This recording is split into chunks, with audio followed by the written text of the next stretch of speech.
अतिथि सेवी महाराज रंतिदेव। महाराज संकृति के पुत्र महाराज रंतिदेव बड़े ही अतिथि सेवी थे।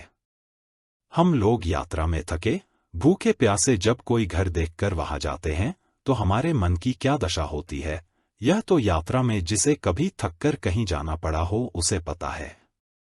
ऐसे अतिथि को बैठने के लिए आसन देना, मीठी बात कहकर उसका स्वागत करना, उसे हाथ पैर धोने तथा पीने को जल देना और हो सके तो भोजन कराना बड़े पुण्य का काम है।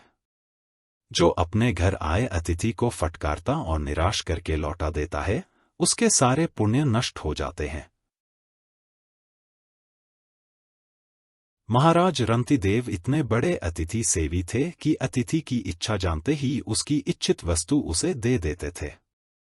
उनके यहाँ रोज हजारों अतिथि आते थे। इस प्रकार बांटते बांटते महाराज का सब धन समाप्त हो गया। वे कंगाल हो गए। महाराज रंतिदेव ने निर्धन हो जाने पर राजमहल छोड़ दिया। स्त्री पुत्र के साथ वे जंगल के रास्ते यात्रा करने लगे। क्षत्रिय को भिक्षा नहीं मांगना चाहिए, इसलिए वन के कंद, मूल, फल आदि से वे अपना तथा स्त्री पुत्र का काम चलाते थे। बिना मांगे कोई कुछ दे देता तो उसे ले लेते थे। एक बार महाराज रंतिदेव चलते हुए ऐसे वन में पहुंचे जहां भोजन के योग्य कंद, मूल, फल तो क्या पत्ते भी नहीं थे। उस वन में जल का नाम नहीं था। भूख से रानी और राजकुमार छटपटाने लगे। प्यास के मारे गला सूख गया। पूरे 48 दिन तक उन लोगों को एक बूंद जल तक नहीं मिला। 49वें दिन महाराज रंतिदेव उस वन के बाहर पहुंच गए थे।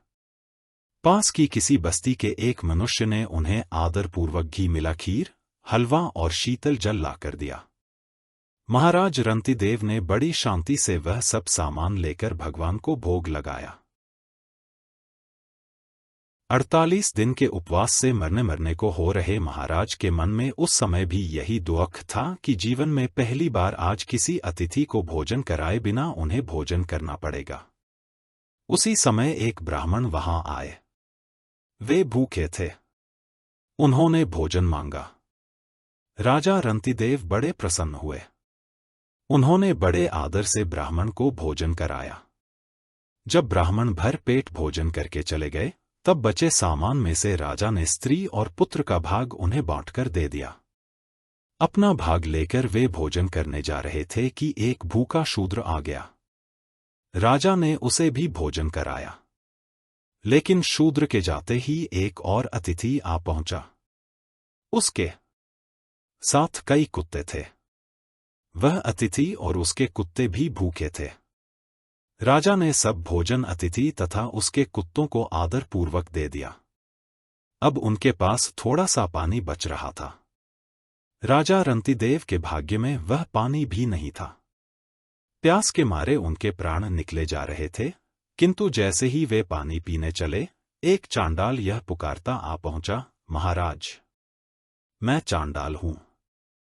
प्यास से मेरे प्राण जा रहे हैं। 2 घूंट जल मुझे देने की कृपा कीजिए। महाराज रंतिदेव की आंखों में आंसू आ गए। उन्होंने भगवान से प्रार्थना की, प्रभो, यदि मेरे इस जलदान का कुछ पुण्य हो तो उसका फल मैं यही चाहता हूं कि संसार के दुखी प्राणियों का दुख दूर हो जाए। बड़े प्रेम से उस चांडाल को महाराज ने वह बचा हुआ पानी भी पिला दिया। चांडाल के जाते ही महाराज रंतिदेव भूख प्यास के मारे मूर्छित होकर गिर पड़े। लेकिन उसी समय वहां भगवान ब्रह्मा, भगवान विष्णु तथा भगवान शंकर और धर्मराज प्रकट हो गए। ये देवता ही ब्राह्मण, शूद्र, कुत्ते से घिरे अतिथि तथा चांडाल बनकर रंतिदेव के पास आए थे। महाराज रंतिदेव ने अतिथि सेवा रूप धर्म के प्रभाव से ही भगवान का दर्शन प्राप्त किया।